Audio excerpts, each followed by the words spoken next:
Bill Gates, e ardhmja? Vetëm 2 ditë punë në javë, pjesën tjetër pushim.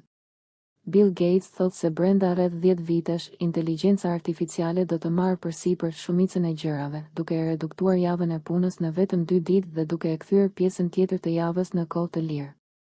Ai shpjegoi se shoqëria do të duhet të rishqyrtojë mënyrën se si do ta kalojë këtë kohë të re të lirë, duke theksuar se inteligjenca artificiale mund të sigurojë mjek dhe mësues të besueshëm, duke i dhënë fund mungesave në sektorët e mjekësisë dhe arsimit.